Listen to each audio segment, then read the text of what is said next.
আসসালামু আলাইকুম। আজকে পড়ে শোনাব হুমায়ুন আহমেদ স্যারের লেখা কিছুক্ষণ উপন্যাসের 4 নম্বর পর্ব। মাওলানা আজিজুর রহমান স্ত্রীর হাত ধরে বসে আছেন। ভয়ে এবং আতঙ্কে তিনি অস্থির।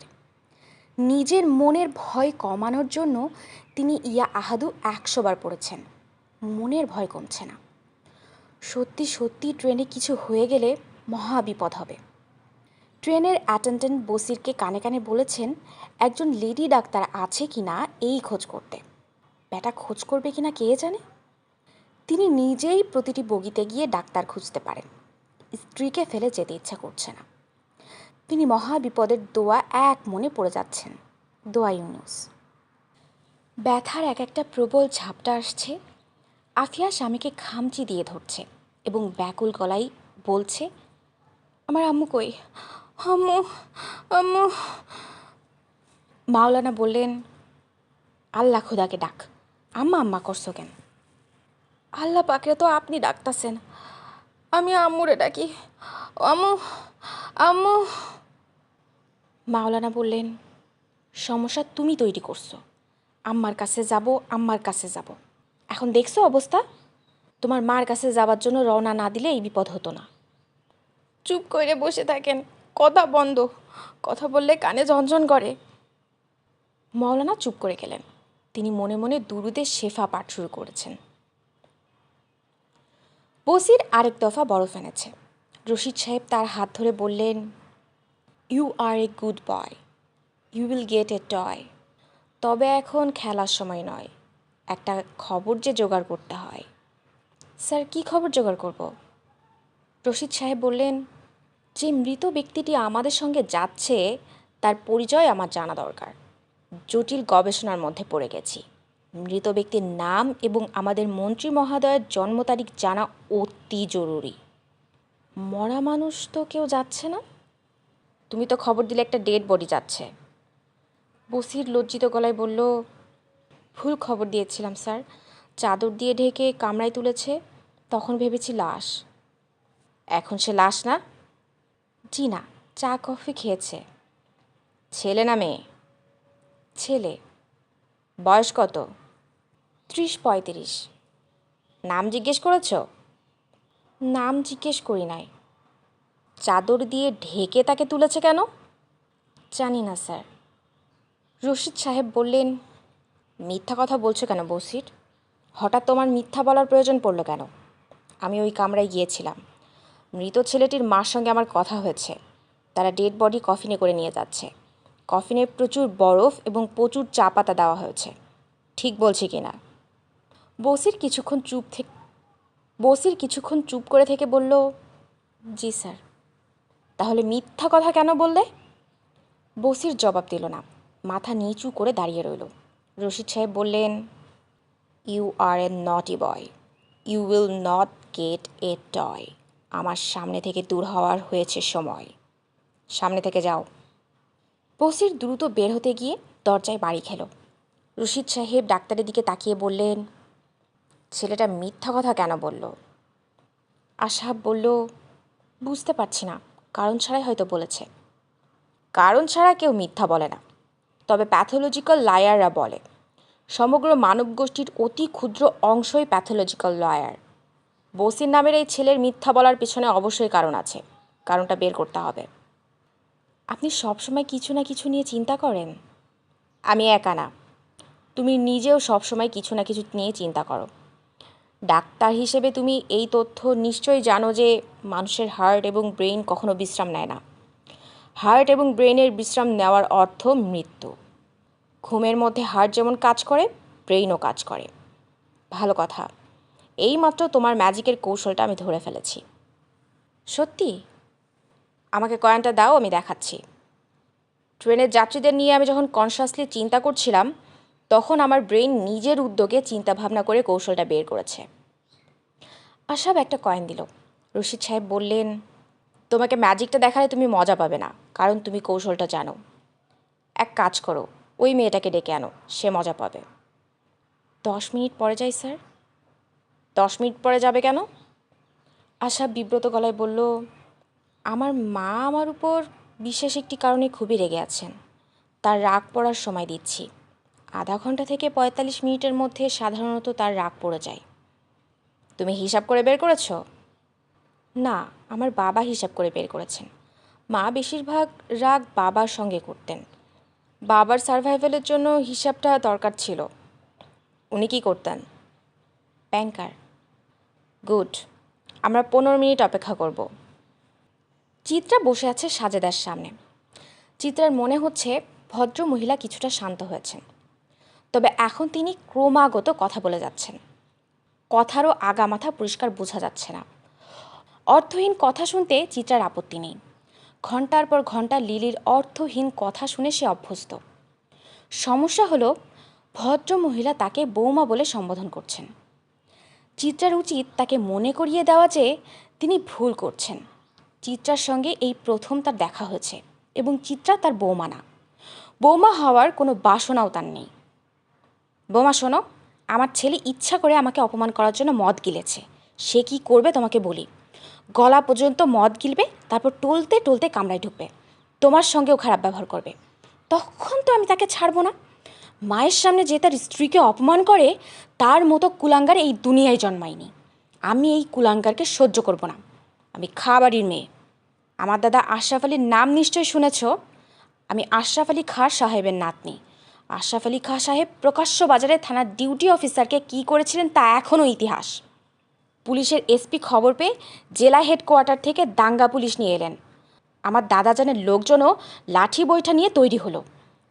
দাদাজান তার দুনালা বন্দুক বের করলেন। থমথমে অবস্থা। দাঙ্গা বেঁধে যায় এমন অবস্থা। শেষ পর্যন্ত এসপি সাহেবের বুদ্ধিতে সমস্যার সমাধান হলো। এসপি সাহেব সাদা পোশাকে এসে দাদাজানের বাড়িতে ঢুকে বললেন, স্যার, আমার চাচা আপনার ছাত্র ছিলেন। দাদাজান সঙ্গে সঙ্গে এসপি সাহেবকে জড়িয়ে ধরে বললেন, কেমন আছো বাবা? এসপি সাহেব বললেন, ভালো থাকবো কিভাবে? শুনেছি আমার এক অফিসার আপনার সঙ্গে বেয়াদবি করেছে। আমি এসপি, আমার অফিসারের বেয়াদবি আমি সহ্য করব না। দাদাজানের রাগ সঙ্গে সঙ্গে পানি। তিনি বললেন, এটা কেমন কথা? অল্প বয়সের উত্তেজনায় একটা বেয়াদবি করেছে, এইটা কোনো ব্যাপার না। তুমি তাকে খবর দিয়ে আনো, হাত মেলাই। এখন বুঝছো আমি কোন বংশের? চিত্রা বলল, জি বুঝেছি। সাজেদা বড় করে নিঃশ্বাস ফেলে বললেন, তুমি যাও, আমার ছেলেকে ডেকে আনো। আমি তাকে ক্ষমা করেছি। আমি যেমন রাখতে পারি ক্ষমাও করতে পারি। রাত 10টা বাজে, তার নিশ্চয়ই খিদে লেগেছে। 9টা বাজতেই সে খেয়ে নেয়, ছোটোবেলার অভ্যাস। চিত্রা উঠে দাঁড়ালো। মহিলার সঙ্গে কামরা শেয়ার করার ব্যাপারটা এখন আর তার ভালো লাগছে না। তার চেয়ে অনেক ভালো বুড়োর অঙ্কের গল্প শুনে রাত কাটানো। আশরাফ কামরা থেকে বের হয়েছে, তবে ঠিকমতো পা ফেলতে পারছে না। তাকে এগোতে হচ্ছে দেয়াল ধরে। চিত্রার সামনে সে খানিকটা বিব্রতও বোধ করছে। চিত্রা বলল, আপনাদের মাতা পুত্রের সমস্যায় হঠাৎ জড়িয়ে পড়েছি, ভালো লাগছে না। আশরাফ বলল, ভালো লাগার কথা না, সমস্যা আপনি ইচ্ছে করে জড়িয়েছেন। মার সঙ্গে রুম শেয়ার করতে চেয়েছেন। মা কি তার দাদাজানের গল্প শুরু করেছেন? হ্যাঁ করেছেন। উনার দাদাজানের গল্প সমস্যা না, সমস্যা হচ্ছে উনি মাঝে মাঝে আমাকে বৌমা ডাকছেন। আপনি নিশ্চয়ই বিয়ে করেছিলেন। আপনার মায়ের একজন আদরের বৌমা ছিল, ছিল না? জি না। আগে বৌমা ডাকার অভ্যাস না থাকলে হঠাৎ করে কারো মুখ দিয়ে বৌমা বের হয় না। মার মুখ দিয়ে যে কোনো কিছু বের হবে। আমার মাকে আপনি চেনেন না, আমি চিনি। তিনি মানসিকভাবে সামান্য অসুস্থ। মার হয়ে আপনার কাছে আমি ক্ষমা চাচ্ছি। আশরাফ হাত জোর করল। চিত্রা বলল, ক্ষমা চাইতে হবে না। আশরাফ বলল, মায়ের অসুখটা প্যারানয়েডের অন্য এক ফর্ম। প্যারানয়েডের রোগী মনে করে সবাই ষড়যন্ত্র করছে তাকে মেরে ফেলার জন্য। আর মা মনে করেন অপরিচিত যেই তার সঙ্গে কথা বলছে সেই তার পরমাত্মীয়। আপনি এখন মার কাছে আমার চেয়ে 100 গুণ বেশি প্রিয়। চিকিৎসা করাচ্ছেন না? করাচ্ছি। আপনি যদি কিছু মনে না করেন, আমি রাতে আপনার মার সঙ্গে থাকবো না। আশরাফ বলল, মার সমস্যা একটাই, কথা বলা। এছাড়া তার আর কোনো সমস্যা নেই। বুঝতে পারছি, আমার ভালো লাগছে না। আপনি আপনার মার কাছে যান, তিনি অপেক্ষা করছেন। আপনারা মাতা পুত্র খাওয়া দাওয়া করুন। এর মধ্যে আমাকে ডাকবেন না প্লিজ। আমি বুফে কারে খাবো, অর্ডার দিয়ে রেখেছি। আপনারা মাতা পুত্রের মিলন দৃশ্য দেখার আগ্রহ যেমন আমার নেই, বিচ্ছেদ দেখার আগ্রহ আমার নেই। মা আপনাকে ছাড়া খাবে না, ব্যবস্থা করুন যেন খাই প্লিজ। আশাবকে করিডোরে দাঁড় করিয়ে চিত্রা এগিয়ে গেল। তার সত্যিই অসহ্য লাগছে। মোবাইল টেলিফোনে পিং পিং শব্দ হচ্ছে, নিশ্চয়ই লিলি। এই চিত্রা, হ্যালো। হ্যালো। ফান হচ্ছে? খুব ফান হচ্ছে, ফানে ডুবে আছি, নাক পর্যন্ত ফান। বাবারে, একটু ধৈর্য ধর। ময়মনসিংহ জাংশনে গাড়ি থামবে, তুই চলে যাবি সেলুনে, রানীর মতো থাকবি। একবার তো বলেছিস, বারবার একই কথা শুনতে ভালো লাগে না। এত রেগে আছিস কি জন্যে? এক মহিলা আমাকে বৌমা ডাকছে। সে কি? কেন? তোর চেহারা কি মহিলার অতি আদরের বৌমার মতো, যে সন্তান জন্ম দিতে গিয়ে মারা গেছে? বাংলা সিনেমা? চুপ কর তো, উনি মেন্টাল পেশেন্ট। ও মাই গড। রাতে ওই মহিলার রুম আমার শেয়ার করার কথা, ভুললেও ওই কর্ম করবি না। শত হস্ত দূরে তো থাকি থং, অর্থাৎ শত হস্ত দূরে থাকবি, নয়তো দেখা যাবে রাতে সে তোরকে গলা টিপে মেরে ফেলার চেষ্টা করছে। উপদেশ দেওয়ার জন্য ধন্যবাদ। ম্যাথমেটিশিয়ানের সাথে কথা হয়েছে? এখনও না। বুড়োরা তরুণী মেয়েদের সঙ্গে গল্প করতে খুব পছন্দ করে। মজার মজার গল্প বলে এরা তরুণীদের ভোলাতে চায়। তুই এক কাজ কর, বুড়োর সঙ্গে গল্প করতে চলে যা। তোর জায়গায় আমি থাকলে বুড়োর সঙ্গে এমনই গল্প করতাম যে বুড়ো ভাবতো কিয়া মজা, খাবো ব্যাং ভাজা। মেয়ে তো আমার প্রেমে ডুব সাঁতার দিচ্ছে। লিলি, আমার ধারণা তুই ভাবছিস যে খুব মজার কথা বলছিস। তোর কথাবার্তায় হিউমার ঝরে পড়ছে, ব্যাপারটা সেরকম না। তুই একই ভঙ্গিতে সবার সঙ্গে কথা বলিস, তোর কথাবার্তায় সামান্যতম ভেরিয়েশন নেই। তোর কথায় ভয়ঙ্কর দুঃখ পেলাম রে, দুঃখে মরে যেতে ইচ্ছা করছে। এই দেখ মরে যাচ্ছি, 1 2 3 বলেই লিলি মোবাইল ফোন অফ করলো। চিত্রা বলল, থ্যাংক গড। মন্ত্রী সাহেবের সেলুন কারে আরও একজন বলল, থ্যাংক গড। সে একজন মন্ত্রী সাহেবের আদরের শালিকা যমুনা। তার থ্যাংক গড বলার কারণ, গান বাজনা শুরু হতে যাচ্ছে। ব্যান্ডের লম্বা চুলের ছেলে মাথা ঝাঁকিয়ে নিজেকে তৈরি করছে। সে অস্বাভাবিক চিকন গলায় বলল, শুরু করব ফিউশন ট্যাগর দিয়ে। ব্যান্ডের সুরে রবীন্দ্রসঙ্গীত নামে নতুন এক জিনিস শুরু হয়েছে। এর মধ্যে কিছু ইংরেজি এবং হিন্দি কথাবার্তাও আছে। মহা ফিউশন যাকে বলে। অল্প সময়ে তরুণ তরুণীদের হৃদয় এই সঙ্গীত হরণ করে নিয়েছে। ব্যান্ডের পরিচালক যমুনার দিকে তাকিয়ে বলল, আপা, এই গানটায় সবাইকে অংশ নিতে হবে। কিভাবে অংশ নিব? আমি তো গান জানি না। গান জানতে হবে না, গানের মাঝখানে যতবার আমরা হাততালি দেব ততবার আপনারা সবাই বলবেন ঠেকায় মাথা। হাতের ইশারা না করা পর্যন্ত ঠেকায় মাথা বলতেই থাকবেন। সুর নিয়ে চিন্তা করবেন না, যেভাবে বলতে চান বলবেন। যমুনা আনন্দিত চোখে স্বামীর দিকে তাকিয়ে বলল, কি মজা। এই মজা না? যমুনার স্বামী বলল, মজা বলেই তো মনে হচ্ছে। যমুনা তার বোনের দিকে তাকিয়ে বলল, দুলাভাই জয়েন করবে না? সুরমা বলল, ওর শরীরটা খারাপ, ওই যে অ্যাসিডিটির প্রবলেম। কয়েকবার ঠেকায় মাথা বললে অ্যাসিডিটি ঠিক হয়ে যেত। তোরা শুরু কর, আমি ওকে নিয়ে আসব। সঙ্গীত শুরু হয়েছে। ও আমার দেশের মাটি, তোমার পরে ঠেকায় মাথা, ঠেকায় মাথা, ঠেকায় মাথা, ঠেকায় মাথা, ঠেকায় মাথা, তোমাতে বিশ্বমায়ের আঁচল পাতা, ঠেকায় মাথা, ঠেকায় মাথা, ঠেকায় মাথা, ঠেকায় মাথা। My head down on your feet, mother mother mother mother, ঠেকায় মাথা, ঠেকায় মাথা, ঠেকায় মাথা, ঠেকায় মাথা। সঙ্গীত জমে গেছে। ঠেকায় মাথা সুপার হিট হয়েছে। যমুনা আনন্দের স্বামীর গায়ে বারবার গড়িয়ে পড়ছে। আনন্দের তুঙ্গ মুহূর্তে সেলুন কারের বাতি নিভে গেল। বগি ডুবে গেল অন্ধকারে। সুরমা পা টিপে টিপে স্বামীর কাছে গিয়ে বলল, এই বাতি নিভে গেছে তো। খায়ের সাহেব বললেন, দেখতে পাচ্ছি, আমি অন্ধ না। ট্রেনের লোকজন তো কেউ আসছে না, মোমবাতি চার্জার কিছু দেবে না? না দিলে আমি কি করব? আমার হাতে কি ক্ষমতা আছে? এরা কি জেনে গেছে? জানতেও পারে। আমি কিন্তু যমুনাকে কিছু বলিনি, ওদের ট্রিপটা নষ্ট করে লাভ কি? এক সময় যেহেতু জানবে, এখনই বলে দাও। সুরমা এগিয়ে আসছে, যমুনা এগিয়ে আসছে, তার হাতে মোবাইল। সে মোবাইল অন করে তার আলোয় সাবধানে এগুচ্ছে। দুলা ভাই। বলো, শুনছি। ট্রেনের প্রতিটা কামরায় লাইট আছে, শুধু আমাদেরটাই নেই। আমরা অন্ধকারে বসে আছি। তাই নাকি? হ্যাঁ, আপনি খোঁজ নিয়ে আসুন।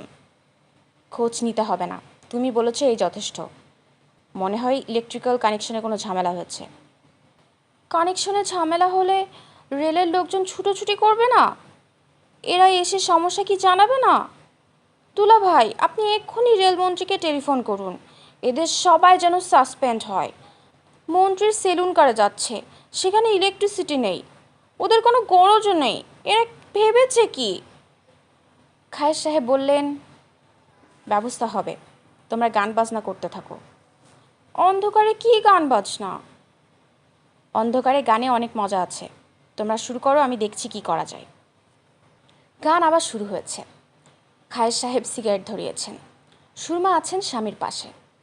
অন্যদিন সিগারেট ধরানো নিয়ে নানান কথাবার্তা বলতেন, আজ চুপচাপ। খায়ের সাহেব বললেন, কিছু বলবে? সুরমা বললেন, আমার মন কুডাক ডাকছে। খান সাহেব বিরক্ত গলায় বললেন, যা হওয়ার তা তো হয়ে গেছে, আর কি কুডাক? সেলুন কারে বাতি নিভিয়ে দেওয়াটা ইচ্ছাকৃত নয় তো? সব কামরায় বাতি জ্বলছে, সেলুন কারে বাতি নেই। এতক্ষণ হয়ে গেল, একজন কেউ খোঁজ নিতে আসছে না। খান সাহেব কিছু বললেন না। সুরমা বললেন, কান ধরে উঠবস করিয়েছি, এটার জন্য কিছু না তো? সবাই মিলে ঠিক করেছে আমাদের শিক্ষা দেবে। হতে পারে, বাংলাদেশের মানুষ শিক্ষা দিতে পছন্দ করে। আমার ভয় লাগছে। ভয় লাগাই স্বাভাবিক। এই দেশের অনেক মন্ত্রিত্ব চলে যাওয়ার পর পাবলিকের হাতে মার খেয়েছে। মন্ত্রিত্ব যাওয়ার পরে না, পার্টি ক্ষমতা থেকে যাওয়ার পর কেউ কেউ হয়তো বা ইনসাল্টেড হয়েছে। তোমার পার্টি তো এখনও ক্ষমতায় আছে। ক্ষমতায় থাকলেও আমি পার্টির গুড বুকে নেই। সবাই জানবে আমাকে লাথি দিলে এখন পার্টি কিছু বলবে না, বরং খুশি হবে। আমি লাথি খাচ্ছি এই দৃশ্য দেখলে অনেক নেতাকর্মীরাই এখন খুশি হবে। একজনকে কি পাঠাবো? রেলের যে কাউকে ডেকে নিয়ে আসবে। তুমি কথা বলবে, কথা বলে ঠিক করবে। কথা বলে মানুষকে ভুলাতে তো তুমি ওস্তাদ। কাকে পাঠাবে? বজরুলকে পাঠাই, চালাক চতুর আছে। বজরুলটাকে? ওই যে ভিডিও করা ছেলেটা। পাঠাও, তবে আমার ধারণা ওকে মেরে তক্তা বানাবে। সুরমা ভীত গলায় বললেন, ওকে মেরে তক্তা বানাবে কেন? নানান কায়দায় কান ধরে উঠবসের ভিডিও করেছে। ওকে ছাড়বে কেন? আমি হলেও তো মারতাম। মারতে? অবশ্যই। তুমি আর কি করতে? চেষ্টা করতাম এই অপমান যে মহিলা আমাকে করেছেন সবার সামনে তার গালে একটা থাপ্পড় বসাতে। তাহলে কি বজরুলকে পাঠাবো না? পাঠাও, টেস্ট কেস হিসেবে পাঠাও, মার খেয়ে ফেরে কিনা দেখি। সুরমা ভীত গলায় বললেন, তোমার সঙ্গে রিভলভার আছে না? আছে, গুলি মাত্র 6টা, সিন্ধুতে বিন্দু। তুমি তো আর গুলি করতে যাচ্ছ না, অস্ত্র হাতে থাকাটাই ভরসা। মাঝে মাঝে অস্ত্র থাকলে সমস্যা, নিজের অস্ত্রে নিজে বধ। টান দিয়ে রিভলভার নিয়ে সেই রিভলভারে গুলি। আজে বাজে কথা বলছো কেন? ভালো ভালো কথা মুখ দিয়ে বের হচ্ছে না। খায়ের সাহেব মোবাইল টেলিফোন বের করে বোতাম টিপতে শুরু করলেন। সুরমা বললেন, কাকে টেলিফোন করো? খায়ের সাহেব তিক্ত গলায় বললেন, কাকে তোমাকে বলতে হবে কেন? কাকে টেলিফোন করছি জানা তোমার প্রয়োজনটা কি? জানলে অসুবিধা কি? অসুবিধা আছে, সব ইনফরমেশন সবার জন্য না। আমি তোমার স্ত্রী। তুমি আমার সামনে থেকে যাও, তুমি ক্রমাগত আমাকে বিরক্ত করে যাচ্ছ। আমার 40 গজের ভিতরে যেন তোমাকে না দেখি। সুরমা হতভম্ব গলায় বললেন, যদি না যায় তাহলে কি করবে? মারবে? হ্যাঁ, মারব। তোমার তোমার বোন আর বোনের স্বামী ওই বান্দরটার সামনে কোষের চড় মারব। অন্ধকার হলেও ওরা দেখতে পাবে। সুরমা কাঁদো কাঁদো গলায় বললেন, তোমার কি মাথা খারাপ হয়ে গেছে? বান্দর বলছো কাকে? খায়ের সাহেব বিকট শব্দে ধমক দিলেন, গেট লস্ট ইউ পিগ! কান থেমে গেল। সবাই সুরমার দিকে তাকিয়ে আছে। যমুনা ভীত গলায় বলল, আপা কি হয়েছে? সুরমা স্বাভাবিক গলায় বললেন, তোর দুলাভাই টেলিফোনে কাকে যেন ধমকাচ্ছে। ভিডিওর বজরুল কোথায়? আমার কাছে আসতে বলতো। সুরমা এগিয়ে গেলেন গানের দলের কাছে। তিনি এলোমেলো ভঙ্গিতে পা ফেলছেন, নিজেকে দ্রুত সামলাতে চেষ্টা করছেন। এখনও সামলাতে পারেননি, তবে পারবেন। আবুল খয়ের খান টেলিফোন করছেন পূর্ত মন্ত্রীকে। রিং হচ্ছে, কেউ টেলিফোন ধরছে না। রিং হতে হতে টেলিফোন থেমে গেল। একটা সময় ছিল দ্বিতীয় রিং শেষ হওয়ার আগেই পূর্ত মন্ত্রী বলতেন, গ্রেট খায়ের ভাই, কী ব্যাপার, বান্দা হাজির। এখন সময় ভিন্ন। খায়ের ভাইয়ের গ্রেটনেস বলে কিছু নেই, তার টেলিফোন ধরতে হবে না। আবুল খায়ের আবার টেলিফোন করলেন। তার মাথায় রক্ত উঠে গেছে। তিনি ঠিক করেছেন টেলিফোন করেই যাবেন। বেটা যতক্ষণ না ধরবে ততক্ষণই টেলিফোন বাজতে থাকবে। শালার বাচ্চা শালা। ভিডিওম্যান বদরুল ফুরফুরে মেজাজে এগোচ্ছে। তার হাতে ভিডিও ক্যামেরা না থাকায় হাত খালি খালি লাগছে। শরীর ভারশূন্য, মনে হচ্ছে অফিস শেষ হয়েছে, এখন তার ছুটি। ভিডিও ক্যামেরা হাতে থাকা মানেই অফিস। এক একজনের অফিস এক এক রকম। কবির অফিস তার কাঁধের ঝোলায়, ভিডিওম্যানের অফিস ভিডিও ক্যামেরায়, লেখকের অফিস তার মাথায়। সেলুন কার পার হয়েই সে ঢুকলো ডায়নামো কারে। বিকট সব যন্ত্রপাতি, শো শো শব্দ হচ্ছে। তৈরি হচ্ছে ইলেকট্রিসিটি, বিভিন্ন কামরায় চলে যাচ্ছে। শুধু তাদের কামরাতেই আলো নেই। কিছু দূর এগোতেই রেলের কিছু লোকজন দেখা গেল, গোল হয়ে বসে চা খাচ্ছে। ক্রিমিনালটাকে দেখা যাচ্ছে না, সবাই অপরিচিত। বজরুল বলল, হ্যালো, আপনারা রেলের লোক? সবাই একসঙ্গে তাকালো, কেউ জবাব দিল না। বজরুল কঠিন গলায় বলল, মন্ত্রী মহোদয় আমাকে পাঠিয়েছেন। উনি জানতে চেয়েছেন সেলুন কার অন্ধকার কেন। অলরেডি রেলের বড় বড় অফিসারের কাছে টেলিফোন চলে গেছে। দলের একজন, গোল মুখ, গোফ আছে, বডি বিল্ডারের মতো চেহারা, চায়ের কাপে শব্দ করে চুমুক দিয়ে বলল, আপনি কে? বজরুল বলল, আমি কে তা দিয়ে আপনার প্রয়োজন কি?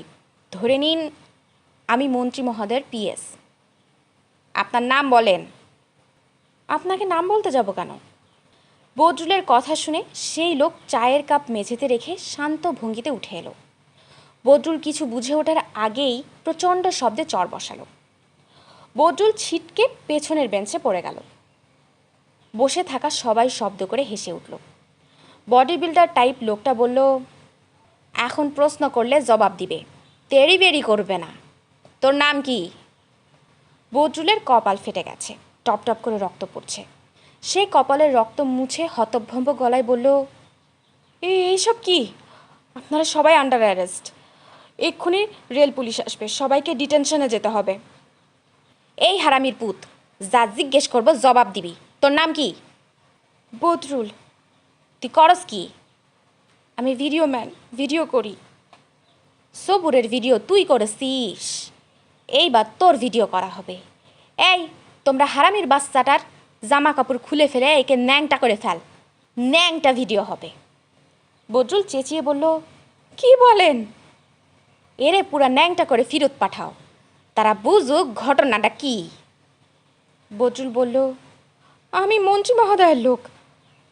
রাখ বেটা মন্ত্রী মহোদয়, তোর মন্ত্রীর পাশায় এখন বাস। সে আর মন্ত্রী নাই, তার বিরুদ্ধে তদন্ত শুরু হয়েছে। তোকে ন্যাংটা অবস্থায় ছাড়ব। তুই তোর মন্ত্রীকে বলবি সবুরকে যে কান ধরে উঠবস করাইছে তাকেও কানে ধরে উঠবস করতে হবে। তোকে ন্যাংটা অবস্থায় দেখলে তারা বুঝবে খবর ভালা না, আমরা মানুষ খারাপ। বজরুল বুঝতেই পারেনি যে তাকে সত্যি সত্যি নগ্ন করে ফেলা হবে। সে হা হয়ে গেল। দাঁড়িয়ে থাকবি না, যা। মন্ত্রী মহোদয় তোকে যেন ঠিকমতো দেখতে পাই, সেজন্য কিছুক্ষণের জন্য সেলুন কারে কারেন্ট দেওয়া হবে। এই, তুই রওনা হ। ন্যাংটো হাত দিয়ে ঢাকাঢাকি করার চেষ্টা করবি না, চেষ্টা করলে হাত কেটে ফেলে দেব। বজরুল কাতর গলায় বলল, আমি এইভাবে যেতে পারবো না ভাই, আমি আপনাদের পায়ে ধরি। পায়ে ধরে লাভ নেই, তুই এখনই রওনা দে। এখন রওনা না দিলে তোকে কি করা হবে সেটা তোর কানে কানে বলবো। তুই সঙ্গে সঙ্গে রওনা হবি, দৌড়াইয়া যাবি। সবাই হাসছে। বজরুল আতঙ্কে জমে গেল। ব্যাপারটা সত্যি ঘটছে নাকি এটা কোনো ভয়ঙ্কর দুঃস্বপ্ন তা সে বুঝতে পারছে না। বডি বিল্ডার উঁচু গলায় বলল, সেলুন কারে কারেন্ট দাও। একজন কি একটা হাতলে চাপ দিল। সেলুন কারে বাতি জ্বলে উঠেছে। একসঙ্গে সবাই হৈ হৈ করে উঠল। যমুনা হাততালি দিচ্ছে। যমুনার দেখা দেখি অন্যরাও হাততালি দিচ্ছে। ব্যান্ডের একজন অতি দ্রুত ড্রামে কয়েকটা বাড়ি দিল। বিপুল হাততালির ভেতরে বদরুল ঢুকল। সেলুন কারে হঠাৎ যেন বজ্রপাত হলো। কিছুক্ষণ উপন্যাসের 4 নম্বর পর্ব এখানেই শেষ। এর পরের পর্বগুলো নিয়ে খুব শীঘ্রই আসছি আমাদের ইউটিউব চ্যানেলে।